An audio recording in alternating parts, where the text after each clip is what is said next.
La, la clase de hoy trata sobre el tema de las lenguas y las culturas, la relación que hay entre esas dos cosas y la forma en que lo podríamos estudiar. Vamos entonces a hablar de cosas que, bueno, aparentemente pertenecen a campos diferentes, ¿no? Sabéis, las lenguas se estudian aquí en la Facultad de Filología y las culturas se estudian ¿dónde? Pues, por ejemplo, se estudian en la Facultad de Historia, ¿no? En una asignatura que se llama Antropología. Entonces, en principio, parecen así como muy distantes, ¿no? La universidad, por ejemplo, organiza eso en dos facultades diferentes. Sin embargo, ya vamos a ver hoy un poco, o me gustaría por lo menos presentaros, las íntimas relaciones que tienen las lenguas y las culturas. La gente, así en la calle, aparte de en los ámbitos académicos, entiende que lengua y cultura más o menos viene a ser casi lo mismo, ¿no? Y nosotros en la lingüística, durante muchos años, hemos hecho un trabajo bastante detenido para precisamente diferenciar, ¿no?, las lenguas de otras cosas que aparentemente estaban relacionadas, pero eran distintas. Para la gente normal, en general, la gente pues entiende que hay una lengua por cultura, por país, ¿no? Y así, pues, no sé, la gente piensa que en China toda la gente que hay allí son chinos, ¿y qué hablan? Pues hablan chino, ¿no? ¿Y qué mentalidad, qué forma de pensar tienen? Pues la forma que tienen los chinos de pensar, ¿no? La mentalidad oriental, y esa mentalidad pues corresponde a una lengua, ¿no? Los árabes, pues lo mismo, ¿no? Una lengua árabe, una supuesta cultura árabe, ¿no? Va así. Pero claro, si nosotros miramos el mapa del mundo, esa relación no parece que sea tan real, ¿no? Porque hay, bueno, ¿cuántas lenguas hay en el mundo? Nadie lo sabe exactamente, porque depende a qué le llamamos lengua, ¿no? Pero algunas páginas de Internet hablan, por ejemplo, de 6.000 lenguas en el mundo. Y sin embargo hay 200 y pico países, nada más, ¿no? Las Naciones Unidas creo que hay 200 y algo, con el último que entró, que fue Sudán del Sur. Y entonces, en realidad, no hay, parece, una relación entre lengua y país, ¿no?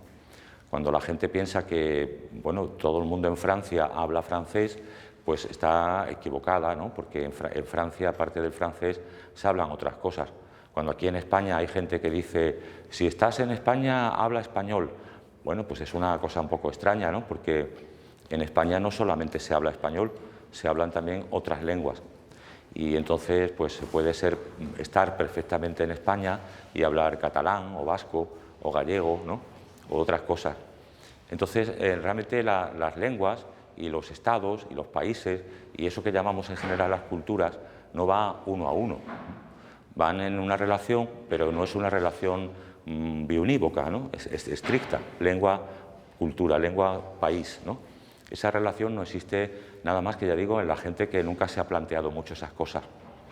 Cuando, por ejemplo, vamos a una librería y vamos a la sección de diccionarios, encontramos siempre unas banderitas. Los diccionarios suelen tener siempre la bandera de un supuesto país en el lomo, pero eso no significa que sea el único sitio donde se habla, ¿no? Los diccionarios de francés tienen la bandera de Francia, pero también podrían tener la bandera de Bélgica, o de Suiza, o del Quebec, en Canadá, ¿no? O de Nueva Orleans, ¿no? De la Luisiana. Es decir, que en realidad no hay una relación, como la gente cree, entre lengua y supuestamente un país, cultura, mucho menos mentalidad, como a veces se dice. Entonces, bueno, el caso del español creo que es bastante sintomático, ¿no? Realmente toda la gente que habla español pertenece a la misma cultura, todo el mundo que habla español en el mundo tiene la misma forma de funcionar, la misma forma de pensar, ¿no? Imaginaros el ámbito del español que llega, pues, ¿no?, desde California hasta la Tierra del Fuego, y la cantidad de culturas que hay ahí dentro, ¿no? Y además luego en la península ibérica, y si encima pensamos en Guinea Ecuatorial o en algún otro sitio por ahí, pues todavía más, ¿no? Entonces realmente hay una relación entre lengua y cultura, pero no es una relación biunívoca, no es una relación de uno a uno, es una relación más compleja. Una misma lengua puede tener relación con varias culturas. Por ejemplo, el español puede tener relación, pues, con lo que podríamos llamar la cultura argentina, igual que tiene relación con eso que podemos llamar la cultura española, ¿no? Y la cultura argentina y la cultura española no son la misma cultura, ¿no? Son cosas distintas. Solo comprueba todo aquel que se vaya a un país de América Latina, ¿no? Si viene de España, pues se va a encontrar con que aparentemente no hay problemas comunicativos, lingüísticos, pero va a encontrar otras muchas diferencias, ¿no? Otras muchas cosas a las que adaptarse, que aprender en ese lugar sobre cómo se comporta la gente. Entonces, bueno, vamos a estudiar un poco este tema de las lenguas y cultura, ya digo, sin hacer esa especie de simplismo, ¿no? De imaginar que estaríamos siempre uno a uno entre esas cosas. Como sabéis, nosotros en la lingüística precisamente trabajamos una cosa que se llama lingüística porque hubo una persona en Occidente en un momento determinado que se llamaba Ferdinand de Saussure, ¿no? El famoso Ferdinand de Saussure, que estableció un marco metodológico de trabajo, ¿no? Saussure planteó que la lengua era un objeto de estudio en sí mismo y que no necesitaba otros temas para poder estudiarse. Saussure es el que distingue, más o menos, una lingüística interna, dice él, ¿no? Que es realmente el estudio de la gramática, del vocabulario, de las cosas que tiene una lengua, de una supuesta lingüística externa o exterior, que son otras cosas que tienen que ver con el lenguaje, pero que directamente no son el estudio directo de la lingüística, ¿no? Por ejemplo, la historia de los países, los sistemas de escritura, qué tipo de alfabeto usan. Todo ese tipo de cosas son, en realidad, elementos que Saussure, en un momento determinado, separa, ¿no?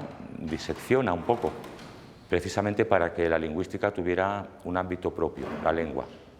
Eso ha venido muy bien, ¿no? Porque, de hecho, pues, gracias a eso tenemos un campo de trabajo, ¿no?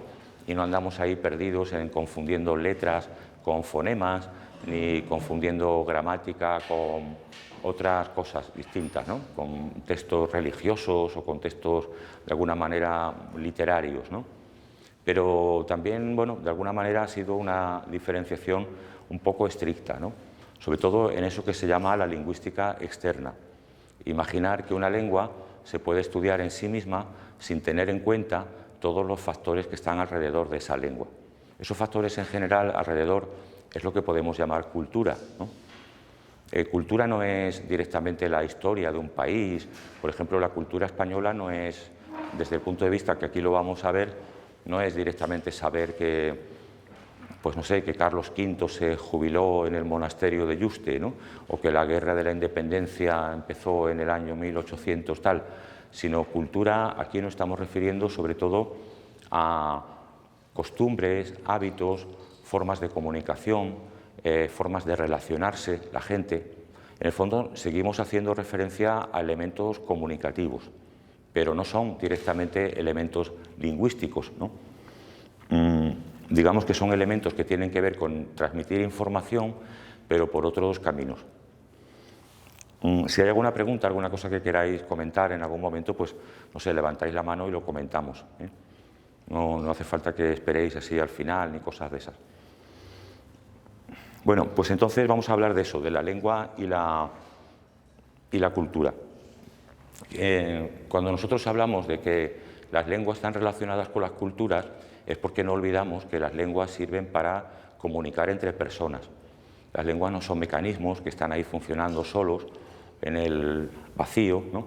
Sino que son instrumentos para hacer cosas. Cuando hablamos con alguien queremos cosas, queremos convencerle de algo, queremos que nos dé algo, queremos cambiar alguna idea que tiene, es decir, queremos objetivos reales en el mundo real, en el mundo interpersonal. Cuando hablamos, además, hablamos dentro de un contexto que se llama la conversación.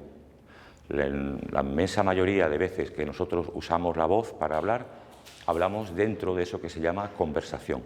Una conversación es una especie de ritual, ¿no?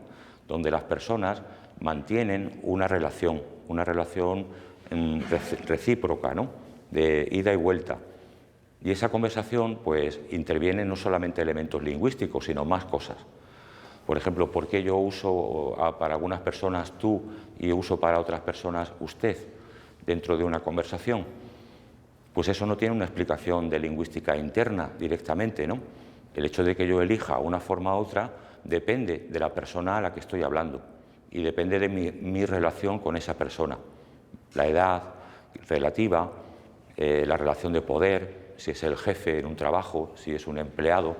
Es decir, ahí entran elementos que tienen que ver con las personas que usan la lengua, no solamente con la propia lengua, no solamente con su mecanismo interno, ¿no?, con su estructura. No se trata de un problema de la gramática, sino un problema de las relaciones que tienen los hablantes. Entonces, las lenguas en realidad conectan a personas reales en un mundo real donde hay un montón de relaciones entre ellas ya vigentes, ¿no?, ya establecidas. Eso es lo que podemos llamar cultura. El hecho de que yo vaya a otra sociedad va a significar normalmente que yo me voy a encontrar con otro tipo de relaciones entre la gente, ¿no? Y aprender una cultura es un poco aprender cómo funcionan esas relaciones entre esas personas, qué tipo de mentalidad, ¿no?, tienen en ese momento respecto a el sexo, la edad, el poder, etc. Entonces, digamos que hay una estructura que es esa, ¿no?, la conversación.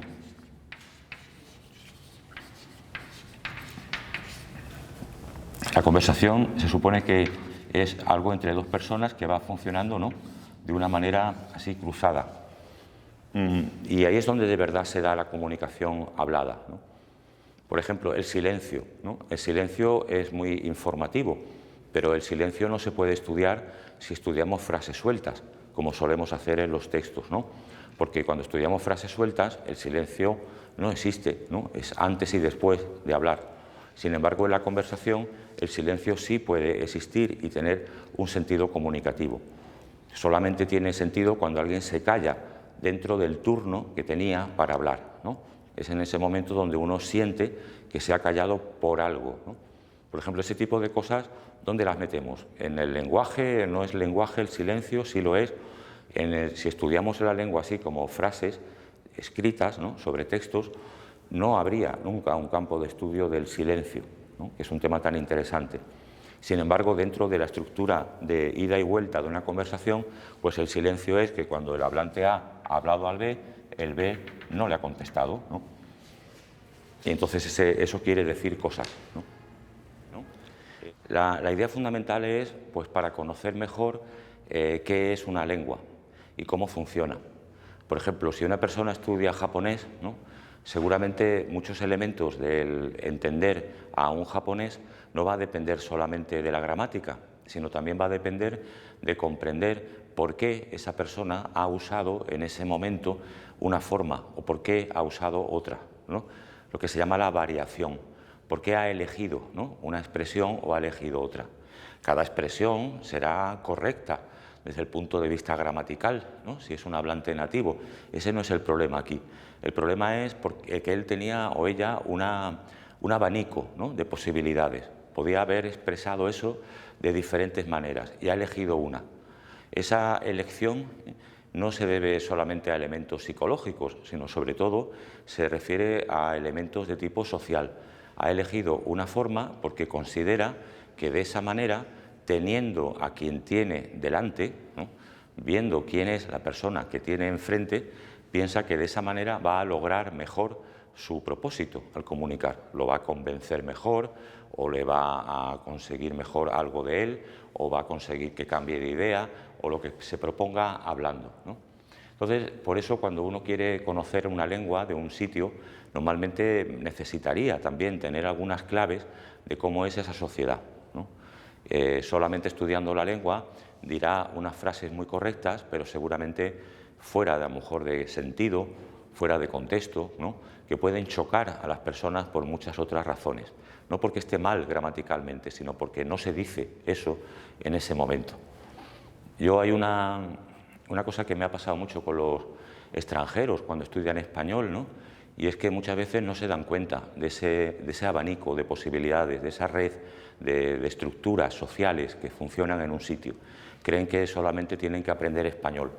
Es un problema lingüístico y en cuanto sepan español, pues ya está, ¿no?, ya funciona normalmente en la vida. Y sin embargo, yo he visto muchas veces que esta gente que estudia español pues son muy chocantes, ¿no?, provocan unas reacciones un poco extrañas en la gente, ¿no? Por ejemplo, hay mucha gente que estudia español y piensa, Esto del español funciona bueno, hay unas formas oficiales que vienen de las gramáticas y luego la gente, ¿no?, usa unas formas que son como más habladas, ¿no?, más reales, más populares, ¿no? Entonces, estos extranjeros a veces, ¿no?, y nosotros nos pasaría si fuéramos extranjeros en otro país a lo mejor, ¿no?, es la cosa de decir de pronto, he descubierto que la gente en realidad a esto, en el ámbito cotidiano, le llama de otra manera, ¿no? Y ahora yo le voy a llamar de esa otra manera porque eso es más hablado, eso es más auténtico, eso es más de verdad, ¿no? La otra forma era de la gramática. Por ejemplo, decir que algo le gusta mucho a una persona, pues decir que es de puta madre, ¿no? Cuando los extranjeros, muchos descubren la expresión de puta madre, pues dicen, eureka, ¿no? Ahora ya sé una palabra, una expresión de verdad popular, ¿no? Y entonces dicen, bueno, yo ya voy a dejar eso de muy bueno, muy sabroso, estupendo, lo que hay que decir es de puta madre, que es lo que dice la gente cuando de verdad hablan español, ¿no? Claro, entonces pues uno se encuentra que a lo mejor invita a un extranjero, ¿no?, a casa de la madre, ¿no?, de uno, ¿no?, que es una señora ya mayor y tal, ¿no?, y cuando la señora le pregunta al estudiante extranjero qué le ha parecido el consomé, ¿no?, pues el estudiante extranjero dice, señora de puta madre, ¿no?, con lo cual provoca en ese momento una cierta reacción de estupor, ¿no?, en la casa, porque eso no se le dice a esa señora, ¿no?, nunca en su casa se dice eso, etcétera, ¿no? ¿Qué ha pasado ahí? Bueno, pues que el extranjero ha creído que esto era todo un problema lingüístico, que había descubierto una capa más del lenguaje, una capa más profunda, más familiar, ¿no?, más popular, pero en realidad se puede, ¿no?, evidentemente decir en el ámbito español de puta madre para una cosa que te gusta mucho, pero hay contextos, ¿no?, sociales donde se puede decir entre un tipo de gente, en un tipo de situaciones, en un ámbito, ¿no?, donde en ese momento, en esa realidad, esa frase suena, digamos, normal, ¿no? Entonces, ese es el problema, ¿no?, que esa persona no ha tenido en cuenta ese contexto social para saber usar esa forma.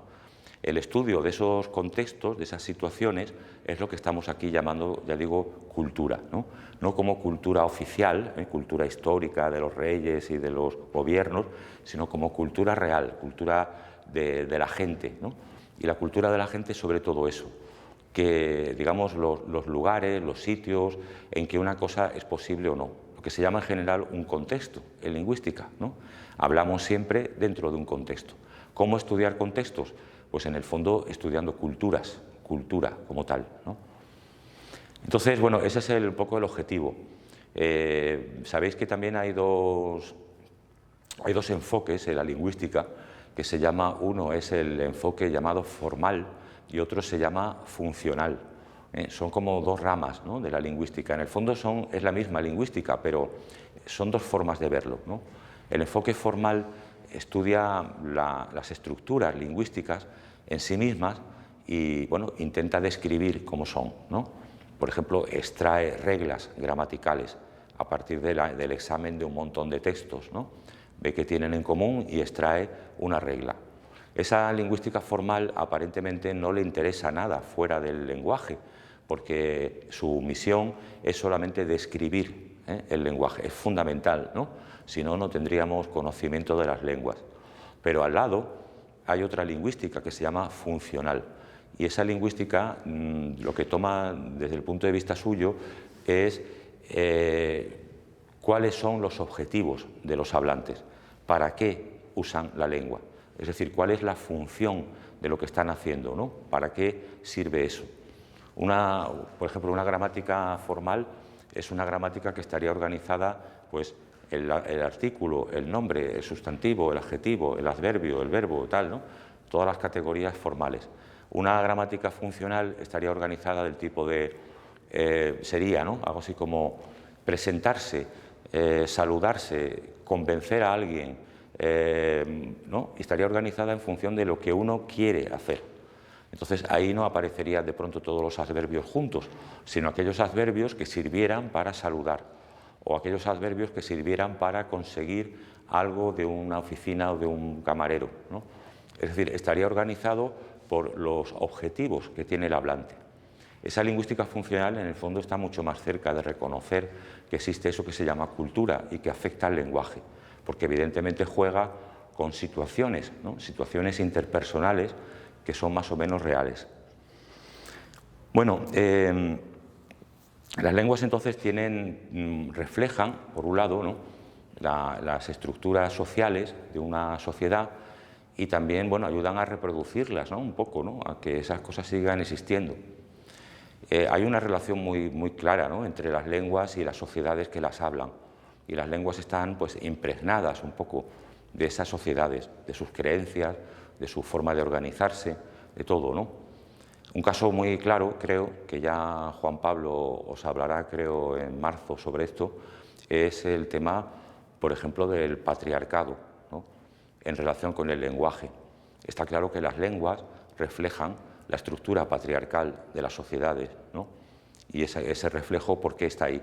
Pues porque la sociedad es una sociedad patriarcal, ¿no?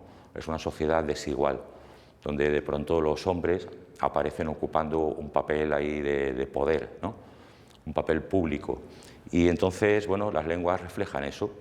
Si la sociedad no fuera patriarcal, las lenguas no tendrían esos elementos de esos de todos los ámbitos, ¿no?, el léxico, el vocabulario, ¿no?, la diferencia entre hombre público, que está muy bien, y mujer pública, que está muy mal, ¿no?, entre zorro y zorra, entre muchas cosas que de pronto uno dice, pero ¿por qué la lengua hace esto, ¿no? ¿Qué plan, ¿no?, de la lengua, ¿no? ¿Qué machista es la lengua? Bueno, en realidad la lengua está ahí reproduciendo las estructuras de esa sociedad, y esa es la única razón por la que la lengua recoge eso. Por eso hay un gran debate, ¿no?, sobre cambiamos el lenguaje, ¿no?, quitamos estas expresiones del lenguaje, pues no estaría mal, ¿no? Pero el problema es que, primero, no es una decisión así de unos pocos, ¿no? Las lenguas funcionan como una especie de convención, ¿no? Necesitaríamos muchos más apoyos, ¿no? Y también, por otro lado, que cambiándolo del lenguaje, pues no se conseguiría en realidad que cambiara mucho la mentalidad, porque la mentalidad no viene solamente por el lenguaje, viene por todas las otras cosas que están constantemente, ¿no?, recordándonos esa ideología. Entonces las lenguas normalmente acabarían plasmando de otra manera esa presión que existe en la sociedad. Volvería a surgir, ¿no?, elementos patriarcales seguramente en el lenguaje. El lenguaje dejará de tener elementos patriarcales cuando termine el patriarcado, ¿no?, igual que tienen otras muchas cosas, ¿no? Hay elementos racistas en el lenguaje, ¿no? En español hay muchos elementos racistas contra, por ejemplo, los gitanos, contra otras minorías, ¿no? Y eso, bueno, pues se puede quitar, sí, se puede evitar, ¿no?, en momentos por cierto tipo de gente, pero si está ahí es porque la sociedad en sí es una sociedad racista, ¿no?, respecto a los gitanos de toda la vida aquí en este país, y eso ha hecho que la lengua refleje esas cosas. Entonces las lenguas llevan toda la impronta de todas las creencias, formas de pensar, en el fondo, que se consideran de alguna manera, bueno, comunes, normales, entre comillas, ¿no?, en el sentido de generales, ¿no?, que todo el mundo se educa de alguna manera en ellas, ¿no? También las lenguas son muy interesantes para el estudio de las culturas, porque nos dicen mucho, claro, sobre una determinada sociedad. La lengua en sí misma, al estar impregnada, ¿no?, de todas las creencias, de todos los mitos, de todas las formas de pensar de una sociedad, si sabemos poco de esa sociedad, pues un instrumento muy bueno para conocerla es estudiar sus lenguas, ¿no? En la lengua aparecerá la radiografía un poco de esa sociedad, ¿no? Entonces, bueno, sociedades que hoy se conocen mal, que tienen ya pocos miembros, que han desaparecido, pues uno puede hacer grandes cosas a través de las lenguas, puede saber mucho de esas sociedades a través de las lenguas, ¿no? Cómo pensaban, cómo eran, cómo organizaban la realidad y cosas así. Por ejemplo, nosotros sabemos muchas cosas de los antiguos indoeuropeos a través de las lenguas indoeuropeas, a través de las lenguas que han quedado, que han salido de ese grupo, ¿no? ¿Sabéis? Los indoeuropeos es una supuesta comunidad de hablantes que existió hace, pues no se sabe cuándo, ¿no?, 10.000 años más atrás, ¿no?, todavía, de la cual surgen todas las lenguas que hoy, la mayoría de las lenguas que hoy se hablan en Europa y unas cuantas lenguas que se hablan también en Asia, ¿no? Las lenguas germánicas, las lenguas latinas, las lenguas celtas, eslavas, indoiranias en Asia. Todas esas lenguas proceden de una cosa que se llama indoeuropeo, ¿no? Hoy no queda nadie que hable indoeuropeo y no sabemos nada de cómo era esa comunidad original que aparentemente en un momento determinado de su historia se dividió, ¿no? Unos fueron hacia la Europa occidental, otros fueron hacia la India, otros hacia Asia Central. Bueno, pues sin embargo sí sabemos cosas, ¿no?, de cómo tenían que haber pensado por sus lenguas, ¿no?, por lo que sabemos hoy de esa lengua originaria, de cómo tenía que haber sido, reconstruyendo a partir de todas las lenguas actuales, ¿no?, podemos encontrar elementos comunes que remiten a ese punto originario, ¿no?, indoeuropeo. Por ejemplo, sabemos que los indoeuropeos antiguos tenían muy claro que era muy importante diferenciar entre los que eran miembros de una sociedad, la suya, y los que eran extranjeros. Todos tenían muy claro la idea de extranjero frente a propio, ¿no?, a de la propia ciudad. Y los indoeuropeos tenían normalmente siempre unas ciudades con murallas, con una puerta, ¿no?, y había gente fuera y gente dentro. La gente que estaba fuera eran los que estaban más allá de las puertas, ¿no? Casi en todas las lenguas viene así. Por ejemplo, aquí en español tenemos la palabra forastero, foráneo, y todas ellas vienen del latín fores, que significa puerta, ¿no? Son la gente de fuera de la puerta. En otras lenguas indoeuropeas encontramos igual, más o menos la misma metáfora, ¿no? Una puerta y quién está fuera y quién está dentro. Y los que están fuera son normalmente enemigos, ¿no? Los indoeuropeos tenían una idea de que todo extranjero era en principio un potencial peligro, un potencial enemigo. Por eso las lenguas indoeuropeas también confunden mucho la palabra extranjero con la palabra enemigo. En español tenemos la raíz del latín hostes, ¿no?, que significa extranjero, y hostes es también enemigo, ¿no? De ahí viene la palabra hostal, hostelería, ¿no?, de recibir al extranjero, al foráneo, pero también viene la palabra hostil, ¿no?, hostilidad, con lo cual que quiere hacer una referencia directa a un caso de agresión, ¿no? Entonces, por ejemplo, sabemos que esas sociedades ya tenían eso, en principio una estructura de un Estado o de alguna forma de Estado muy cerrada, muy delimitada, con una muralla, y siempre la idea de un peligro exterior, un enemigo de fuera, ¿no?, que de alguna manera pues podía resultar eso, una cosa a luchar contra él, ¿no? Sabéis, por ejemplo, los griegos y tal, pues tenían también eso muy claro, ¿no? Había un extranjero en Roma, en Grecia, no se podía quedar dentro de la ciudad, podía venir, podía entrar en la ciudad, pero solamente durante el día, y por la noche tenían que salir. Y los que se quedaban solamente con la protección, con el apoyo, con el visto bueno de un ciudadano que daba por él, ¿no?, pues fe de que se podía quedar, como esas cartas de invitación que hoy hacemos a los extranjeros cuando quieren venir a Europa, ¿no? Podemos invitarlos y entonces nos hacemos responsables, ¿no?, de él. Eso viene ya desde el mundo romano. Esos extranjeros permitidos durante un lapso corto de tiempo, de todas maneras, eran en Grecia los xenos, ¿no? Xeno era una palabra diferente de hostes y todo eso, porque xenos era el extranjero que se podía meter dentro de la ciudad. Por eso la xenofobia, ¿no?, se considera tan mala, porque no habría que tener fobia en el mundo griego contra los xenos. Los xenos sí tenían derecho a estar, ¿no? Bueno, todo eso eso lo encontramos en un montón de lenguas indoeuropeas, por lo cual eso reflejaría algo, ¿no?, sobre esa mentalidad, ¿no?, de los indoeuropeos, su forma de ver el mundo. Otros ejemplos de influencias de las sociedades en las lenguas así muy visibles. Bueno, en el vocabulario, ¿no? El vocabulario siempre ha sido un poco una especie de reflejo del caleidoscopio en el que organizamos el mundo, ¿no? Si nosotros decimos ¿qué es la realidad? Pues desde el punto de vista fisiológico, lo que nosotros percibimos del mundo real son una serie de sensaciones, sensaciones de luz, de sonido, de tacto, ¿no?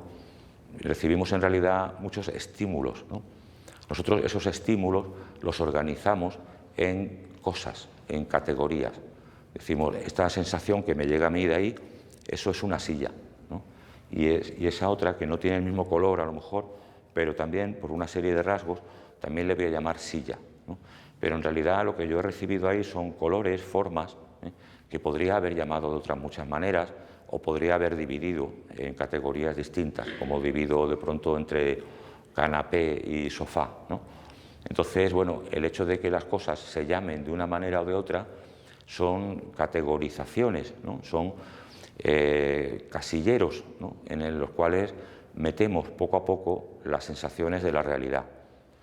Un grupo de sensaciones determinadas decimos que es el amanecer y le damos un nombre y lo colocamos como un elemento de la realidad.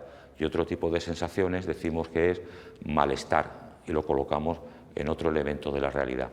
Entonces, en realidad, la realidad no es una cosa así como cuadriculada, sino que son un montón de sensaciones superpuestas que nos van llegando, ¿no? Pero nosotros hacemos una especie de casillero y vamos colocando ahí los diferentes elementos. Ese casillero viene sobre todo por el vocabulario. Le damos palabras a las cosas, ¿no? Y decimos, la palabra tristeza pues, ocupa, ¿no? E incluye un montón de sentimientos en el fondo, ¿no? Quizá cada persona tenga un tipo de tristeza diferente y quizá a lo largo de la vida haya muchas maneras de sentir la tristeza, ¿no? Pero bueno, hemos decidido que todo eso le vamos a llamar de esa manera, ¿no? Entonces, claro, estudiar el vocabulario de una lengua, el diccionario, ¿no? Es estudiar cómo los hablantes han organizado la realidad, ¿no? Lo cual es bastante importante porque sobre eso es sobre lo que van a trabajar. Y así es posible, pues, hacer estudios de las cosas que esas personas consideran que son diferentes, consideran que son lo mismo, consideran que son variaciones. Todo eso dice bastante de su forma de vivir, ¿no? Por ejemplo, bueno, hay, no sé, muchos pueblos, ¿no?, que hacen diferencias en sus lenguas que nosotros no hacemos y al revés, ¿no? Muchas veces se pone ese ejemplo, ¿no? Pues, no sé, en español hay diferencias que no hay en inglés, ¿no? Y en inglés diferencias que no hay en español. Bueno, pues el inglés y el español están muy cerquita, prácticamente no hay mucho abismo cultural, ¿no?, por medio. Pero si nos vamos a culturas más lejanas, pues encontramos de pronto vocabularios que nosotros diríamos, uy, qué barbaridad, ¿no? Qué diferencia más sutil, ¿no?, entre esto y esto. Yo casi no noto la diferencia, pero para esas personas esa diferencia es importante. Por ejemplo, en el sur de América, donde termina América del Sur, en el pico, ¿no?, de América, hay un pueblo que se llaman los Yamana,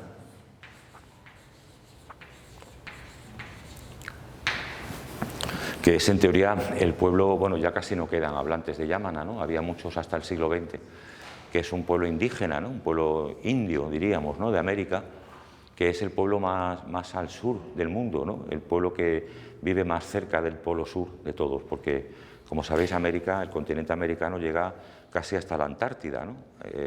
África llega mucho menos, ¿no? El sur de África está a la altura de Buenos Aires o una cosa así, ¿no?, que es el norte de Argentina. Luego viene toda Argentina todavía, que baja mucho más. Y Nueva Zelanda, por ejemplo, tampoco está tan al sur, ¿eh? Realmente es América, el continente que llega más al sur de todos. Y estos hablantes de Yamana, los Yamana, vivían justo al final de todo eso, en una isla que se llama la isla de Tierra del Fuego, ¿no?, en el sitio final, ¿no?, de América.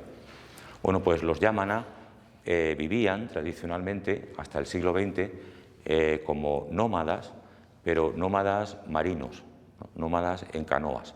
Los nómadas pueden ser que vayan por tierra o puede ser que vayan por agua también, ¿no? El ser humano, de hecho, ha usado el agua como un medio de transporte estupendo, ¿no?, mucho mejor que la tierra, incluso mucho más rápido, ¿no? Entonces, estos Yamana, pues su forma de vida tradicional es en unas canoas que ellos mismos se hacen, donde salen todos los días con toda la familia adentro a cazar mamíferos marinos, morsas, ese tipo de cosas, ¿no?, nutrias de esas tal, bueno, todos los animales todos de esa zona. Y entonces, bueno, pues los cazan con un arpón, ¿no?, y luego los llevan a la playa, los despiezan y todo eso, ¿no?, y los reparten y tal. Y la vida suya se hace en las canoas. La canoa es su casa, ¿no? En tierra solamente paran un momento, pues, para coger y precisamente, pues, cuartear allí un animal que han matado, ¿no?, o para alguna reunión que tengan con otro grupo y tal, porque su vida real, toda su vida pasa en la canoa. Por eso son nómadas, porque pueden viajar por todos esos canales que tiene Chile al final, así Argentina, ¿no? Que está lleno de entradas, pues por ahí son fiordos en el fondo, ¿no? Pues viajan por esos fiordos de un sitio a otro y no tienen un sitio fijo, no van a una playa siempre la misma, ¿no? Incluso duermen en la canoa, hacen fuego en la canoa, cocinan en la canoa, todo eso lo hacen ahí. Bueno, pues, ¿qué sucede, por ejemplo, con este pueblo? Pues que tiene, pues no sé cuántos, todavía no se sabe muy bien, porque ya faltan muchos hablantes, ¿no? Pero tenían cerca de 20 palabras para referirse a una playa. Lo que aquí llamaríamos playa, pues para ellos no era una unidad, no había realmente una palabra única para la idea de playa. Playa era una cosa que tenía de pronto muchísimos nombres. ¿Dependiendo de qué? Dependiendo de la relación con la playa. Playas que eran buenas para subir la canoa, porque eran lisas, playas que tenían piedras y rompían el suelo de la canoa si se subía, playas que tenían de pronto el mar entraba, ¿no?, demasiado y podía arrastrar la canoa afuera, playas que estaban resguardadas del mar por algún espigón.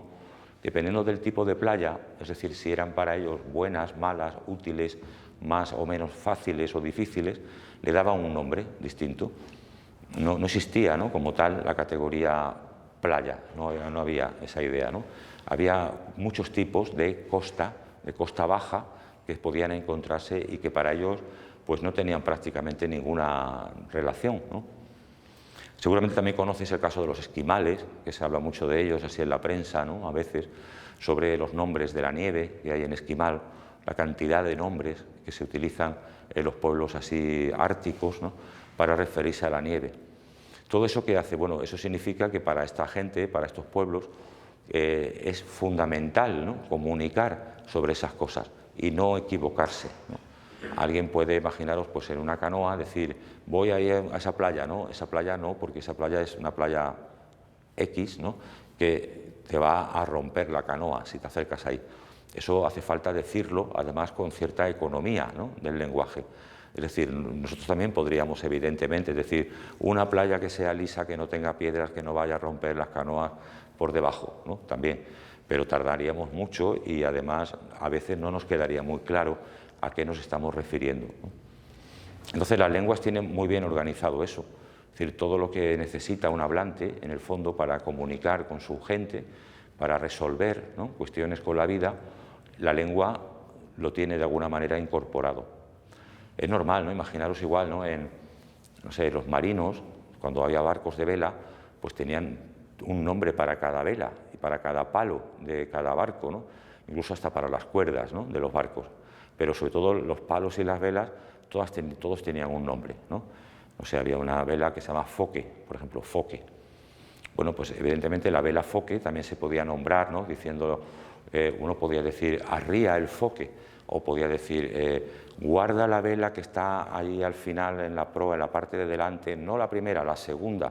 Cuando ya vayas allí en el palo, al marinero, ¿no?, el capitán, no vayas a quitar la primera, es la segunda que está en el palo, que está al final. Bueno, todo eso era posible, pero imaginaros la cantidad de confusiones que podía haber en ese momento, ¿no? El de tener un nombre exacto para esa vela evitaba, ¿no?, que pudiera haber cualquier dispersión. Y sobre todo, además, eso digo, la economía, ¿no?, que es una cosa fundamental no del lenguaje solamente, sino de todo sistema de comunicación. Es decir, transmitir la mayor información con el menor esfuerzo, ¿no? Eso es una cosa básica de todo sistema de comunicación. Todos los sistemas de comunicación buscan eso, ser lo más informativos con el menor desgaste, ¿no?, tanto de material como de esfuerzo físico, ¿no? Bueno, pues así, ¿no?, en las lenguas del mundo encontramos información que es una información que solamente tiene sentido en el tipo de vida que llevan los hablantes. Cuando los hablantes cambian de forma de vida, normalmente esas diferencias que tiene la lengua se extinguen, desaparecen. No sé, hoy podemos hablar de unas lenguas indígenas americanas muy cambiadas, ¿no?, respecto a las lenguas originales. Y están cambiadas no porque haya cambiado mucho la gramática o los tiempos verbales o algo así, sino porque ha cambiado esas diferencias que hacían en la realidad.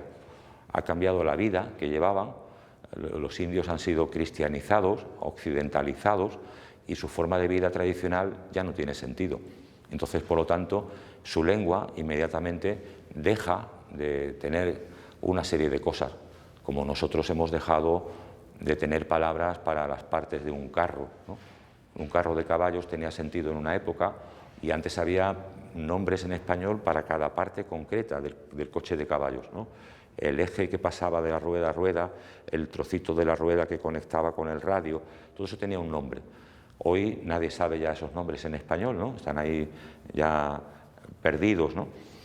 ¿Por qué? Pues porque hemos dejado de necesitar explicarle a alguien, ¿no? Mire, se me ha roto justamente el eje de la rueda del coche, ¿no? Me tiene que arreglar el pescante para poder subirme arriba y tirar de las riendas. Como eso ha dejado de ser real en la vida de la gente, pues el lenguaje lo ha ido perdiendo. Así que el lenguaje es como un instrumento, ¿no? Se adapta a lo que hay que hacer.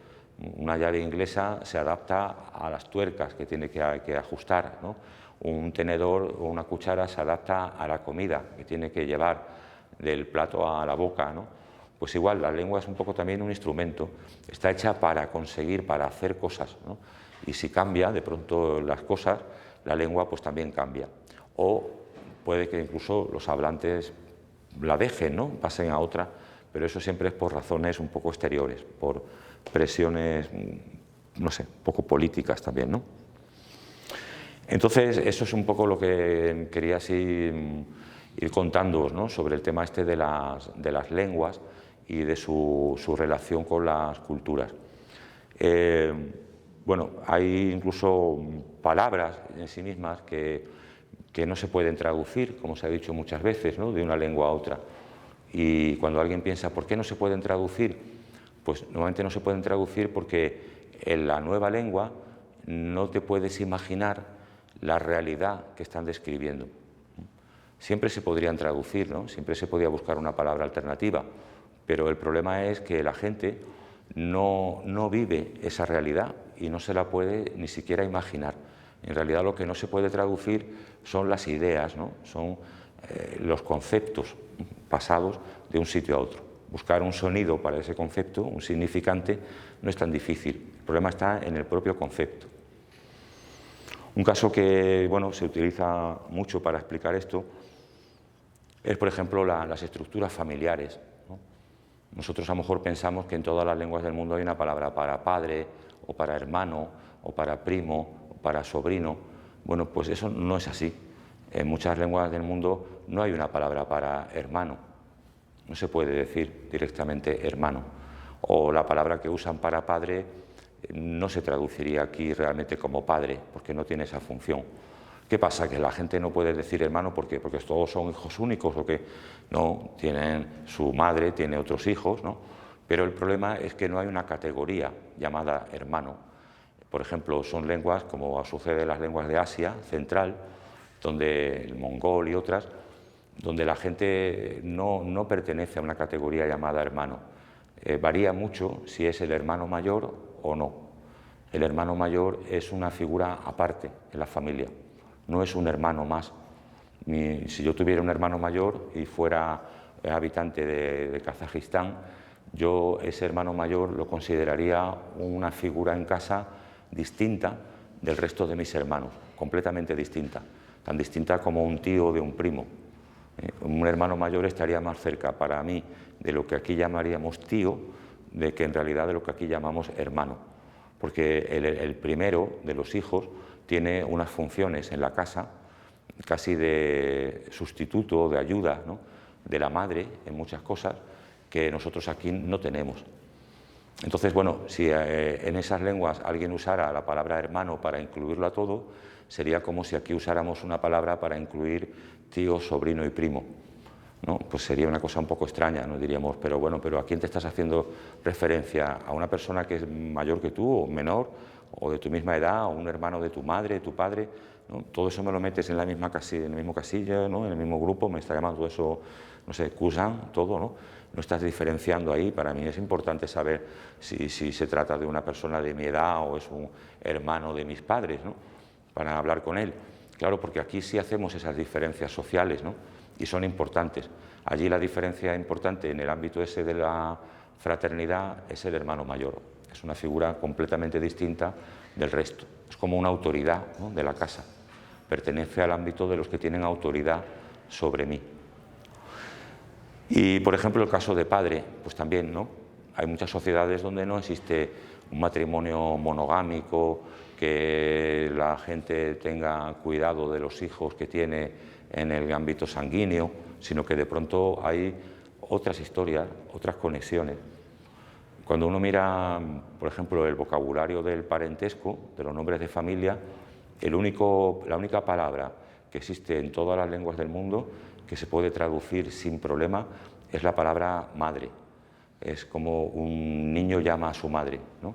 En todas las lenguas del mundo está clara la historia de que esta mujer es la madre de estos hijos. Y en todas las lenguas del mundo hay una palabra que utilizan los hijos, madre, mamá, etcétera, y una palabra que utiliza esa mujer respecto a sus hijos, ¿no? Hijo, hija, ¿no? Todo ese tipo de cosas. Pero salvo eso, ya no hay nada más en común, en realidad. Si creemos que hay más cosas es porque estamos haciendo eurocentrismo, estamos proyectando, ¿no?, nuestra forma de vida a otras, pero no es así. Uno diría padre, por ejemplo, ¿no? Padre tampoco hay, como que no, ¿no? Está claro, ¿no? El padre, aquí hay una relación, ¿no?, pues genética también, ¿no? Esto tiene que haber una figura para el hombre, ¿no?, que ha intervenido de alguna manera en la reproducción. Bueno, pues no lo hay, porque la función de padre no es igual. En el sur de la India, en donde termina así el subcontinente indio, aquí hay una isla, ¿no?, que se llama Sri Lanka. Bueno, pues toda esta parte de aquí y la isla de Sri Lanka hay unas lenguas que se llaman dravídicas, que son unas lenguas así muy antiguas de ahí, que son anteriores a los indoeuropeos, más antiguas que las lenguas indias que hoy conocemos, como el hindi y otras, ¿no? Estaban ya allí, ¿no?, cuando llegaron los indoeuropeos a la India. Bueno, una de estas lenguas muy famosas, la más famosa quizá, es una que se llama tamil, así, tamil, que es la lengua que se habla en muchas partes de aquí y de Sri Lanka, de la antigua Ceilán, ¿no? Bueno, pues en estas lenguas dravídicas, por ejemplo, está claro que no hay una palabra traducible para padre, ¿no? Y a su vez hay una palabra allí que nosotros no podríamos traducir, que hace un hombre, ¿no? Algunos diccionarios así malos dicen, bueno, pues esa es la traducción de padre. Esa palabra es apán. Apán. Entonces aquí en todas ellas hay apanes, no hay padres, apanes, nada más. ¿Y qué es un apán?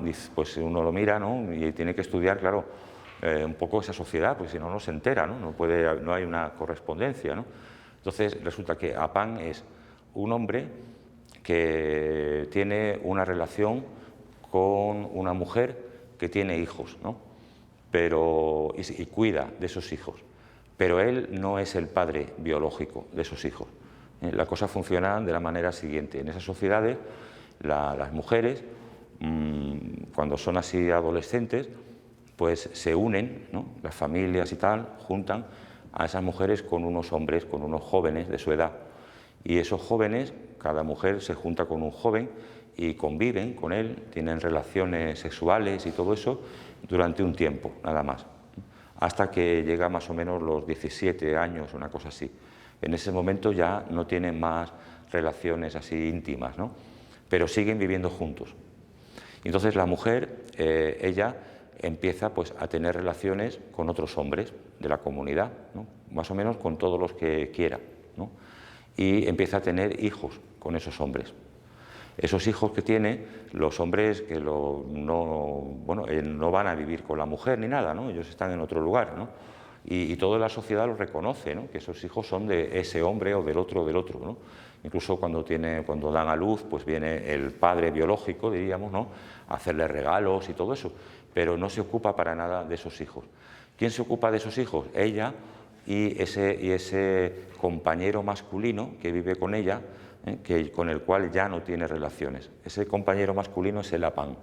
Es como una especie de compañero de ella, ¿no?, en la casa, que se ocupa de los hijos que ella va teniendo con otros hombres. Entonces, el apán tiene que mirar por buscar sustento, ¿no?, todas las cosas para esos hijos que va teniendo su compañera. Entonces, bueno, diríamos, eso es un padre. pues es un padre relativamente, ¿no? En el sentido de que aquí imaginamos la idea de padre como que se busca el sustento para unos niños, aparentemente es el padre, ¿no? Que vive en la casa con los niños, que es el compañero de la madre, pues en todo eso cumple la función de padre, ¿no? Pero, por ejemplo, no es un padre en el sentido biológico, y otras cosas, ¿no?, que aquí, sin embargo, se considerarían pues como fundamentales, ¿no?, para darle el estatus de padre, ¿no?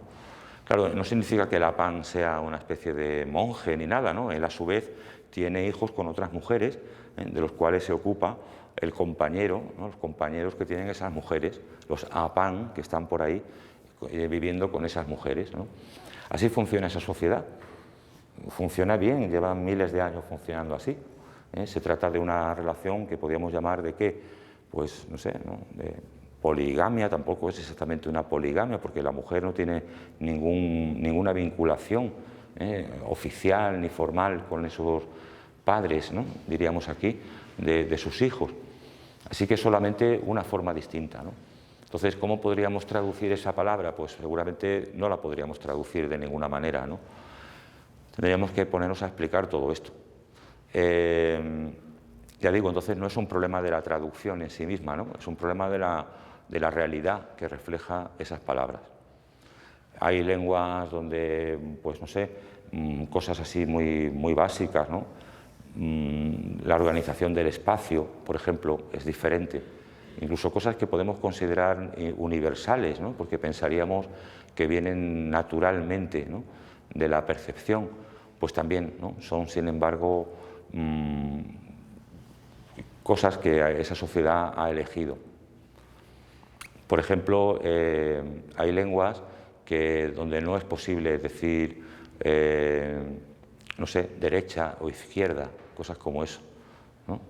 Uno podría pensar, ¿cómo no puede decir alguien derecha o izquierda, ¿no? Derecha es este lado, ¿no?, la izquierda, ¿no? No pueden decir el libro está a la izquierda o la ventana está a la derecha. Pues no, porque no tienen organizada el espacio de esa manera. Pues son lenguas que se llaman geocéntricas,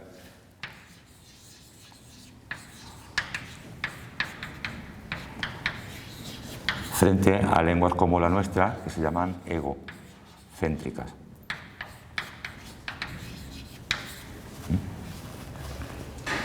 Lenguas como el español o las lenguas indoeuropeas, ¿no?, son lenguas egocéntricas. Se llaman así porque parten del yo.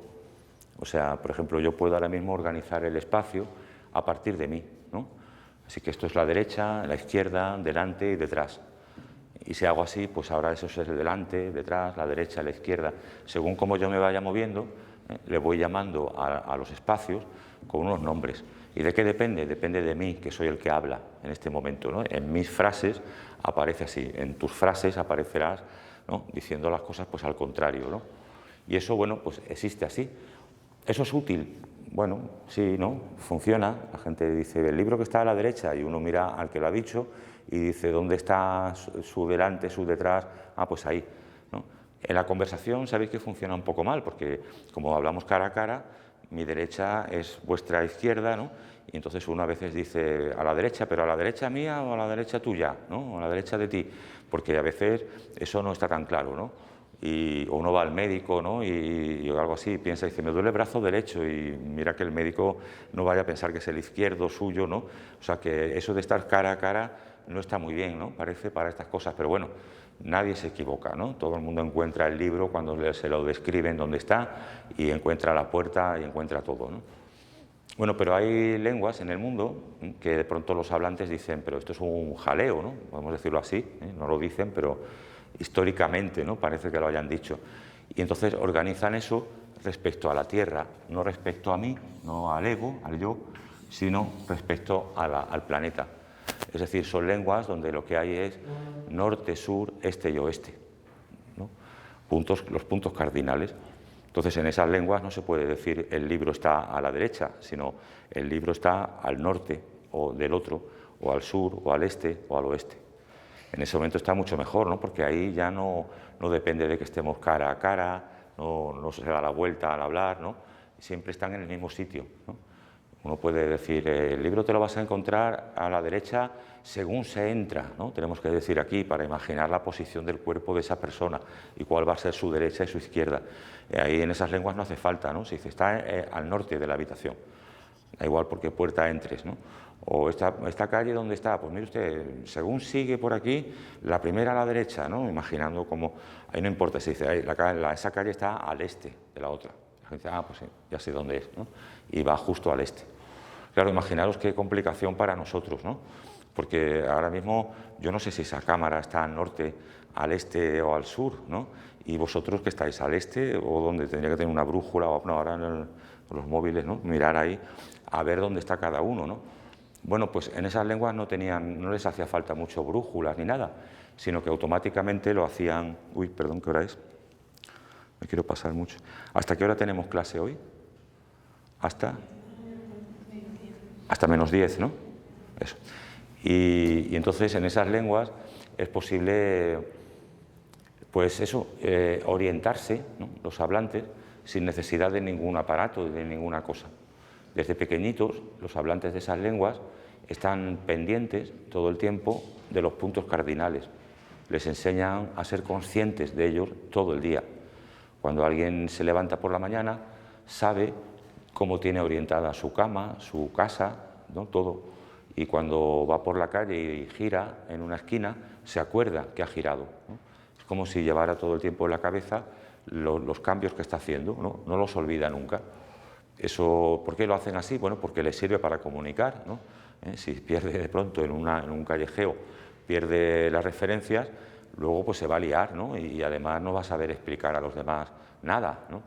Entonces esas personas no olvidan, ¿no? Los puntos cardinales, como esa gente que hay que tiene muy buena orientación aquí, que de pronto van a no sé, de vacaciones, ¿no? A Toledo, ¿no? Y se alejan del hotel, ¿no? Y siempre hay alguien así, cuando hay un grupito, alguien que dice, el hotel, no, el hotel cae por ahí, ¿eh? Y me dice, después de todas las vueltas que hemos dado, ¿tú sabes para dónde está el hotel ahora mismo? Sí, por aquí, ¿no? Y hay gente que se sabe orientar, porque es como si en todos esos giros no hubiera perdido nunca de vista las vueltas que estaba dando, ¿no? Y dónde iba quedando entonces el hotel. Ahora el hotel me queda a la derecha, ahora queda a la izquierda, ¿no? Bueno, pues eso lo hacen por cultura, ¿no? Un montón de pueblos de la tierra, ¿no? que funcionan así y lo reflejan en sus lenguas. Es decir, esas personas realmente no necesitan, ¿no? Que les digan dónde están las cosas. Hay algunos experimentos incluso que se les ha hecho los europeos para ver si era verdad, ¿no? Como los europeos no lo hacemos, nos parecía muy sorprendente, ¿no? Y los europeos no tenemos problema en reconocer prodigios, pero nos cuesta mucho trabajo aceptar que haya cosas prodigiosas en otras culturas que no tengamos nosotros, ¿no? Nos sentimos así tan superiores, entre comillas, ¿no? que nos molesta mucho de pronto descubrir habilidades, ¿no? que nosotros no tenemos, ¿no? Son cosas de nuestro pasado, no pasa nada, ¿no? Lanzas, flechas, eso se lo admitimos, pero una cosa nueva, eso ya ahí nos ponemos más nerviosos y decimos, a ver si va a ser mentira, a ver si eso no lo van a hacer, porque yo no lo puedo hacer. Bueno, pues se han hecho muchas cosas para demostrar que era verdad, que son así, ¿no? Por ejemplo, una prueba que se hizo, bueno, por ejemplo, pueblos que hacen esto, que son geocéntricos. Casi todos los pueblos que están en Australia, los aborígenes australianos, funcionan así, ¿eh? Tienen ese sistema automático, ¿no? Y, por ejemplo, bueno, se hizo el experimento, ¿no? Un poco de coger un grupo de aborígenes y llevarlos a una habitación, que la habitación tenía pues una mesa, y en la mesa había una bola, ¿no? Y un cubo, ¿no? Y luego esa habitación pues conectaba con un pasillo que daba muchas vueltas, ¿no? Que se liaba mucho para que la gente perdiera la orientación y todo eso, ¿eh? Y terminaba en otra habitación que tenía también una mesa y tenía pues una esfera, ¿no? y un cuadrado y un cubo. Entonces se llevaba a esta primera habitación a un montón de gente, ¿no? de Australia, aborígenes, y a un grupo también de holandeses, ¿no? que tienen una lengua como el español, ¿no? Y se decía, bueno, vosotros entráis por aquí y miráis esa mesa, ¿no? ¿Qué veis ahí, no? ¿Habéis visto bien lo que hay? Sí, sí. Bueno, pues ahora vamos a a salir, los llevaban por aquí y entraban por aquí, ¿no? Y decía, y ahora esta mesa. ¿Están las cosas iguales? Los holandeses decían, sí, ¿no? Están iguales, es la misma mesa, vamos. Claro, los holandeses que veían, ellos iban con su modelo egocéntrico, ¿no? Veían la esfera a la derecha, el cubo a la izquierda, en los dos lados está igual, ¿no? Estoy ante la misma mesa. Pero los australianos inmediatamente decían, no, no, está al revés, ¿no? Está completamente al revés. Se daban cuenta de que lo que había cambiado ahí era la orientación. Claro, la esfera ahora está al oeste, ¿no? Y antes estaba al este, ¿no? Entonces, eso lo podían detectar inmediatamente, nada más llegar. ¿Por qué las sociedades harían estas cosas? ¿Por qué de pronto tendrían ese gusto por los puntos cardinales, ¿no? Y no por la cosa personal egocéntrica? Pues por el tipo de vida que normalmente llevan, ¿no? Los australianos son pueblos que lo que han hecho tradicionalmente es viajar por el desierto y por las costas de Australia, y en ese viaje pues tenían que saber orientarse, ¿no? En un paisaje que a veces no tenía muchos puntos de referencia, que no tenía bosques, que no tenía incluso montañas en algunos momentos. La única manera de orientarse era recordar en qué dirección iba uno, ¿no? Y dónde estaban las direcciones. Y claro, los europeos, sin embargo, en los desiertos pues solíamos perdernos, ¿no? Cuando no había punto de referencia, solíamos ir en círculo al final, como pasa siempre en las películas, ¿no? Dice, ya hemos vuelto otra vez aquí, hemos dado vueltas en círculo, ¿no? Cuando se pierde alguien en un bosque en las películas. Y eso no le pasaría a los australianos, nunca se perderían, nunca irían dando círculos, porque serían conscientes siempre de que estaban moviéndose en el espacio, ¿no? Terrestre. Los polinesios, que son esta gente que han vivido pues, en el Océano Pacífico, ¿no? Que con piraguas navegaban por todo el Océano Pacífico y eran capaces de encontrar islotes, ¿no? Perdidos en miles y miles de millas náuticas, ¿no? Como encontraron la isla de Pascua, ¿no? Esos fueron los primeros que llegaron allí, los que poblaron también Nueva Zelanda, las islas Hawái, ¿no? Los hawaianos y los maorí son polinesios, ¿no? Bueno, pues estos pueblos polinesios, imaginaros en el mar, ¿no? Con una canoa, ¿no? No había brújula, no había GPS, no había gonio, ni señal de satélite. ¿Cómo saber dónde estabas, hacia dónde ibas, ¿no? Te estaría dando vueltas, te estarían llevando las corrientes y te habrías perdido para siempre en el mar. Esta gente hacía navegaciones de miles y miles de kilómetros, llevando en sus piraguas un alimento mínimo casi, ¿no? Que no podían perderse, ¿no? Si aquí se pierde la gente se puede perder en un cruce del Mediterráneo ahora, ¿no? En la inmigración, imaginaros la gente en esos tiempos que estaban navegando miles de kilómetros y además sin saber exactamente si llegarían a algún sitio o no, ¿no? Bueno, pues se orientaban así, sentían, ¿no? Se daban cuenta de que su piragua estaba girando, que había cambiado de dirección, que navegaba hacia otro sitio o no, o podía seguir en el camino que ellos ya tenían, ¿no? Es cuestión de fijarse, por decirlo así, ¿no? Y de educarse en eso, ¿eh? Si desde pequeñitos te están diciendo, imaginaros, ¿no? Alguien, ¿y ahora dónde está el norte? ¿Y ahora dónde está el norte? Bueno, pues la gente llegaría de adulto a no perder nunca de vista las vueltas que ha dado en la vida, ¿no? Porque enseguida aparecería alguien de la familia que diría, ¿y el norte? ¿No? Entonces, ahí, ¿no? Se tendría que acordar siempre, es fundamental, ¿no? Para ser parte de la sociedad, no perder de vista nunca eso. Entonces estaba adaptado a sus necesidades, ¿no? En realidad a las cosas que ellos necesitan hacer. En el fondo lo que tienen es ese sistema en sus cabezas, ¿no? El lenguaje lo que hace es reflejarlo, ¿eh? No es que al hablar esas lenguas, sino que estas lenguas son ya un poco el fruto, el producto, ¿no? De una estructura mental, que es lo que en el fondo está ahí. Imaginaros cuando estos otros pueblos, como los que hablan español, se encontraban en una situación parecida, ¿no? Por ejemplo, en América del Sur también había una figura que son los famosos gauchos, ¿no? Los gauchos eran como pastores, ¿no? De ganado que iban a caballo y que se movían por la pampa argentina, ¿no? Pampa es una palabra quechua que significa campo y la pampa en concreto es una extensión, ¿no? De terreno inmensa de hierba, ¿no? y que no tiene prácticamente ningún accidente geográfico, ¿no?, que se pueda servir de punto de referencia, ¿no? Estos gauchos vivían en la pampa, iban a caballo por la pampa. ¿Cómo resolvían ellos dónde estaban? ¿Cómo no daban vueltas? ¿No se perdían? Pues tenían que utilizar, claro, métodos distintos completamente, ¿no? Su lengua era el español, su estructura mental era egocéntrica y no sabían orientarse solos en la pampa. Los gauchos tenían que tener unas mantas que eran así, ¿no?, largas, para dormir, y la manta tenía una marca en un sitio, ¿no?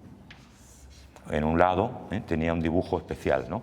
Y entonces lo que tenían que hacer todas las noches era poner la manta en la dirección en la que iban a seguir al día siguiente. El dibujito ese, ¿no?, estaba colocado en el lugar que querían seguir y procurar con el sol no perder ese camino, ¿no? Porque si no tenían eso, por la mañana decían, ¿y ahora? Porque era todo un horizonte totalmente liso, ¿no?, verde, donde parecía que cualquier lugar era del que tú habías venido, ¿no? Bueno, pues eso, ¿no?, tenían esa dificultad porque era un pueblo que venía de España y de otros lugares, ¿no?, y nunca se había visto en una de esas, ¿no? Nunca se había visto recorriendo territorios sin puntos de referencia. Los polinesios y los australianos pues llevaban miles de años teniendo que solucionar ese asunto y por eso crearon ese sistema. Bueno, pues esos son ejemplos, ¿no?, de este tipo de cosas. No sé si hay alguna pregunta o algo que queráis comentar sobre esto.